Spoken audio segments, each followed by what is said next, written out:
กับบรรยากาศที่ถนนดงปลาดมื้อนี้ก็สิพาทุกคนขี่รถเลาะลินเวียงจันทน์กันเนาะมื้อนี้ก็สิเป็นคลิปสบายๆสิพาทุกคนขี่รถเลาะเบิ่งเลาะส้มเวียงจันทน์กันจัก15นาทีตอนนี้เราก็เริ่มต้นจากเขตถนนดงปลาดตอนนี้เราก็สิมุ่งหน้าขึ้นไปแถวทางหลังวัดถาดฝุ่นทุกคนแล้วก็สิออกไปแถวดงเมียงออกไปทางวัดดงเมียงทางโรงเรียนเลียวโตเนาะไปเบิ่งไปส้มแถวนั้นแต่ก่อนอื่นสิพาทุกคนไปเลาะซื้อน้ำก่อนไปซื้อน้ำห่านไอตูนบอดี้สแลมลาวก่อน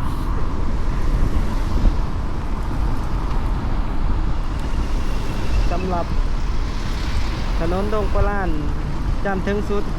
งสุขก็สิมีบรรยากาศประมาณนี้แหละทุกคนรถก็สิหลายรถจอดตามแคมทางก็หลายเพราะว่าอยู่นี้มันมีแต่ห่านโทรศัพท์เป็นส่วนใหญ่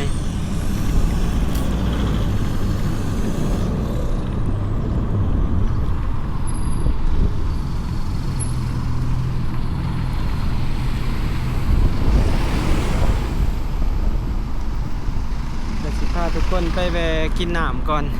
ให้มันสดชื่นก่อนรู้สึกลอยๆเพลียๆมานี่ไปซื้อน้ำอยู่ห้าน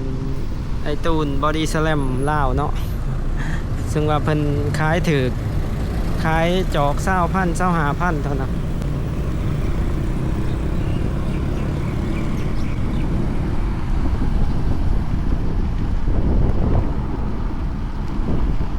ก็ขึ้นมาทางโพนไซ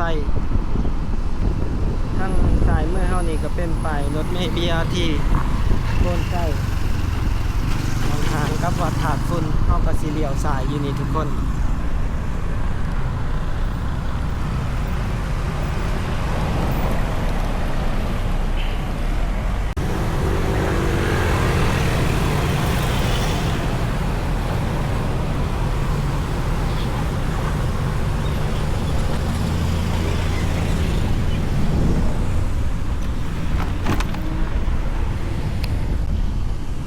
ทางนี้ก็สิไปสอดประตูไส้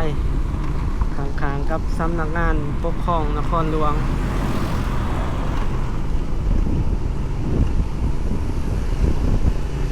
กำแพงสายมือที่เราเห็นก็เป็นกำแพงวัดถาดฝุ่นทุกคนเดี๋ยวไปเบิ่งบรรยากาศที่ห้านกาแฟวันนี้คนหลายถาคิวมันนี่สิหลายบ่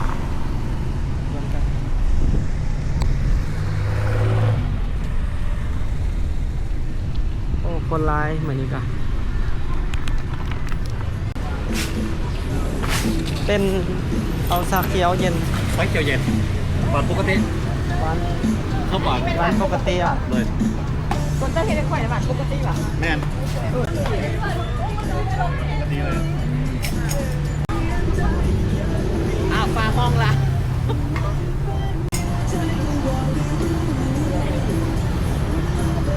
เป็นสลองใจไหมเนี่ย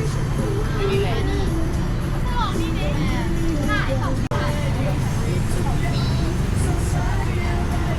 วัยรุ่นกับ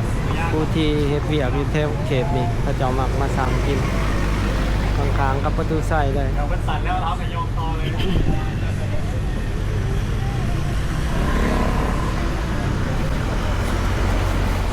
อยู่ทางหน้าเขาก็มีห้านกาแฟ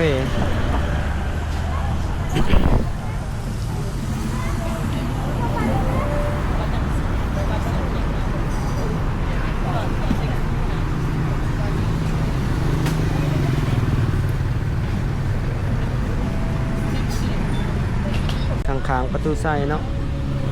อยู่สวนประตูไส้เฟส2ก็ถือว่าเริ่มมีห้านหลายห้านมาตั้งแล้วมีห้านกาแฟมีห้านเซาสุดที่มาตั้งอยู่ที่บอนนี่ก็หลังวัดถาดฝุ่นก็เป็นห้านกาแฟของ ไอ้ตูนเนาะหลายๆคนเดินเราแต่ซื้อแท้เราก็บ่ฮู้ว่าเราซื้อหยังแต่ว่าหน้าเราคล้ายๆกันสไตล์การแต่งตัวเราก็คล้ายๆบอดี้สแลมแต่ก็เราก็มักเพลงบอดี้สแลมแน่เดี๋ยวได้น้ำแล้วก็สิพาทุกคนออกไปทางเนาะ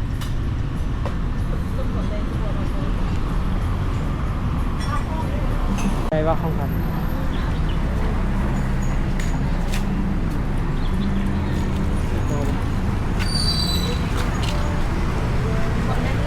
สักที่เขากระพริบหัวเลย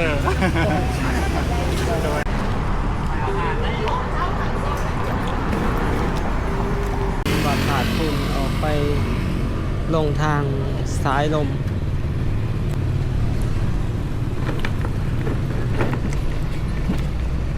นี่ก็เป็นบรรยากาศอยู่ในวัดถาดฝุ่น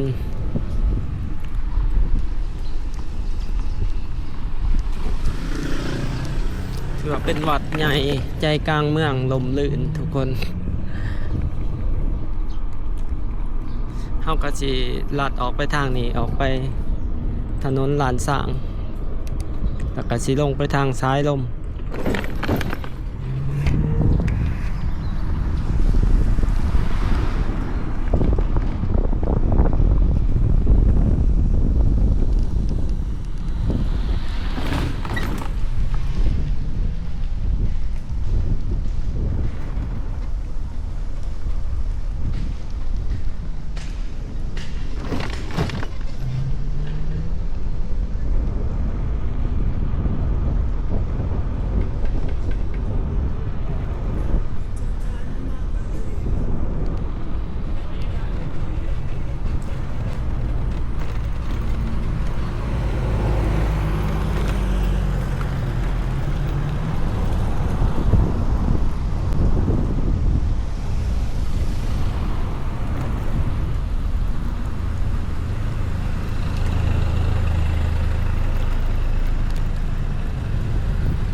ก็ลงมาทางบ้านฮัตสดีทุกคนทางหนาเขาเป็นทางลงไปสู่ศูนย์ลาวโทรคมเนาะแล้วก็ออกไปซ้ายลมไปเฮาสิพาทุกคนเดี่ยวขัวอยู่บอนนี้พาทุกคนเลาะไปทางนี้ก็คอยได้พาทุกคนมาทางนี้เป็นการเลาะดินมาบ้านฮัตสดี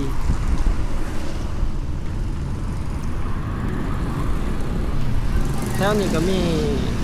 ห้างค้าธุรกิจเปิดใหม่หลายเติบเดี๋ยวมาเลาะเบิงรอส้มเนาะสำหรับผู้ใดที่บ่ได้มาถนนนีดนเนาะเฮาก็บ่ได้มาเส้นทางนีดนคือกัน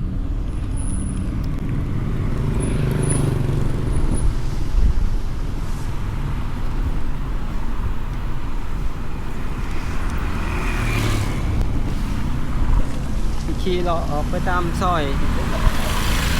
ตามนี่แล้วก็ออกไปทางวัดดงเมียง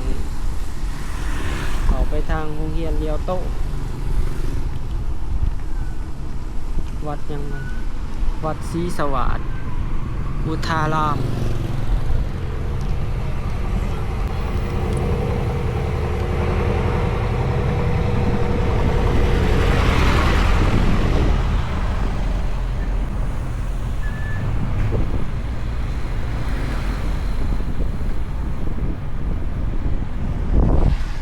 ศรีสวัสดิ์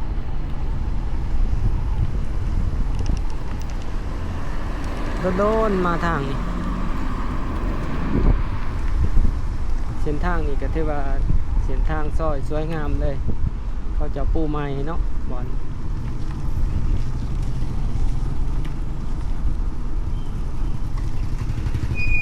ไปซื่อๆนี่ก็สิออกไปนี่หลังธงคันค่ำมาได้นี่ทุกคน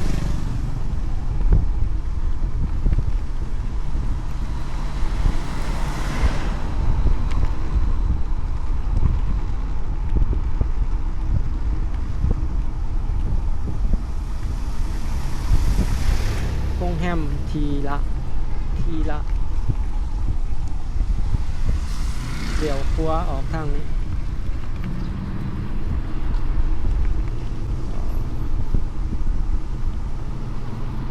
ไก่กับตลาดธงคันค่ำซอยนี่ถ้าเลี้ยวสายลงไปแล้วเอาสีเลี้ยวครัวขึ้นมาเนาะ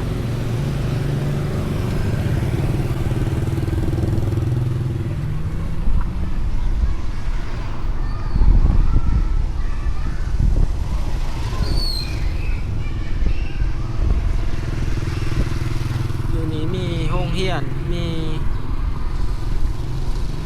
ร้านค้าต่างๆโอ้บ่ค่อยเข้ามาเส้นนี่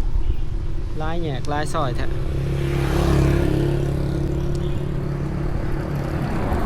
เดี๋ยวสิพาทุกคนเดี๋ยวครัวบอลนี่ซะ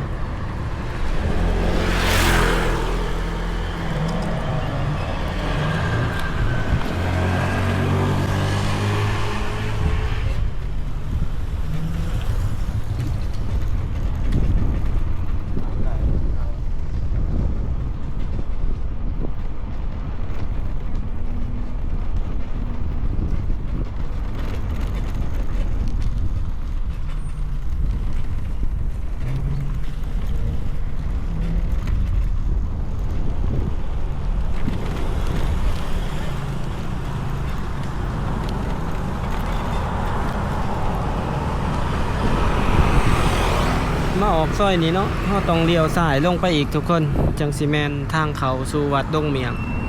เดี๋ยวเลี้ยวซ้ายลงไป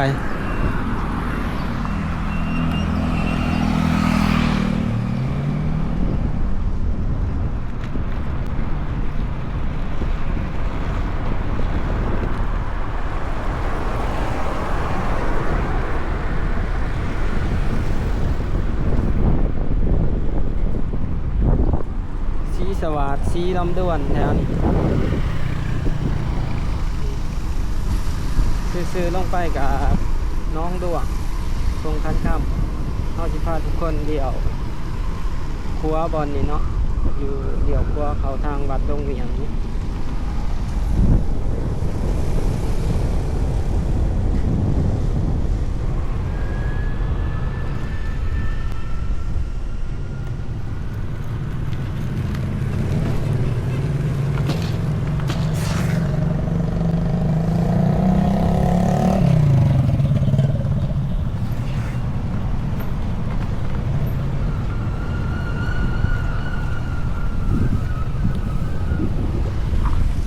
มีอาหารน้ำซ่ามาเปิดแถวนี้หลายอยู่ทางหน้าโรงเรียนลาวจีนโรงเรียนเลียวโต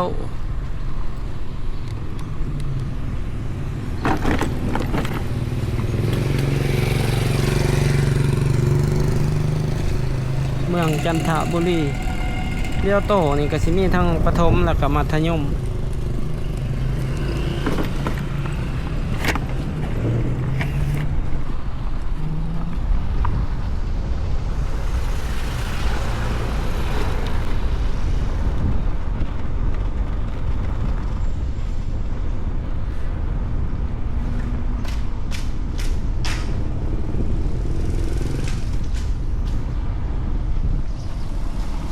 มีคาเฟ่เกิดใหม่ตั้งใหม่หลายอยู่ที่เวียงจันทน์เฮาก็สิเลี้ยวครัวซะคันไปซื่อๆก็สิออกไปซื้อกับโฮงกัญญาสินเลี้ยวครัวขึ้นมาทางนี้พาทุกคนเบิ่งบ้านเมืองในเขตนี้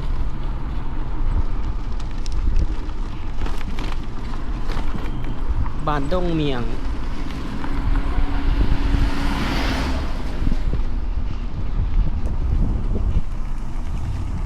เขตนี้แม่นบ้านดงเมืองเด้อทุกคน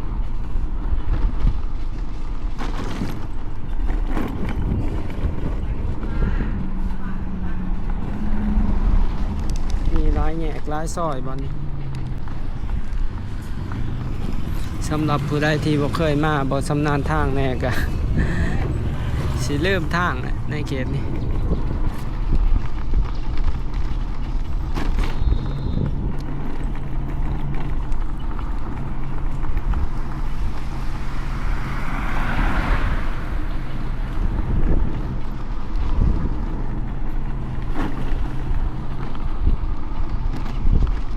เอาก็สิสอดไฟแดงนี่เนาะ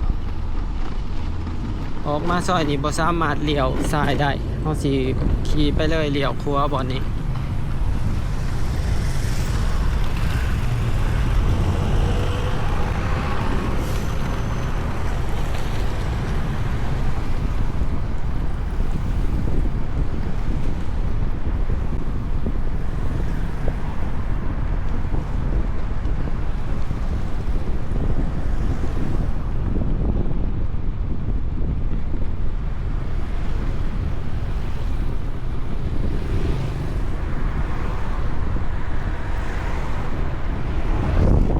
เขตนี้ก็สิเป็นบ้านสว่างทุกคนขึ้นไปซื่อๆก็สิออกธงช้างนางห้องไก่แก้ว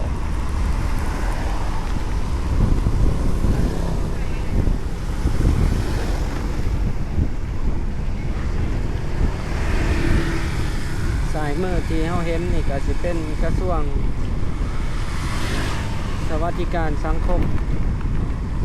แรงงานสวัสดิการสังคม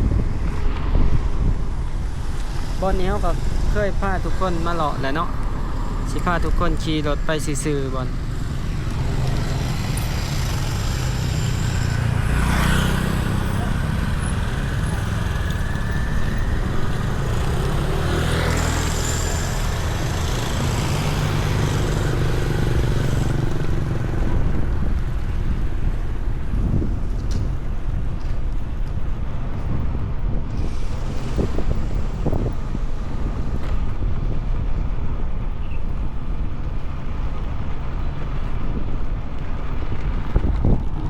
บอนนี้นะจะเป็น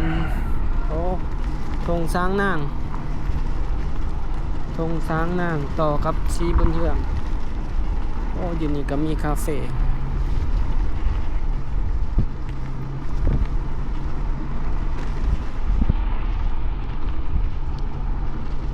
ก็สิบ่ได้อธิบายหลายทุกคนสำหรับในเขตนี้ก็บ่ค่อยฮู้ปานใดในเขตนี้บ่ค่อยได้มาโดนมาเท่านึงส่วนร้ายก็สิเป็นบ้านเทือนประชาชนในเขตนี้ถ้าทุกคนเลี้ยวขวาซะบอลนี่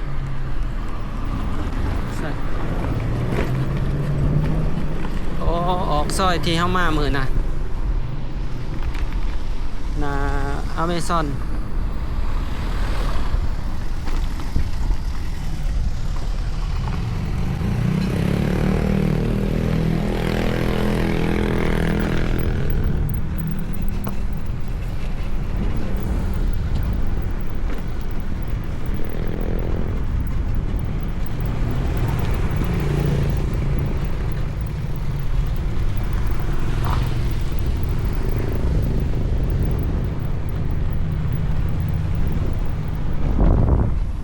ก็สิประมาณนี้เด้อทุกคนสำหรับในคลิปนี้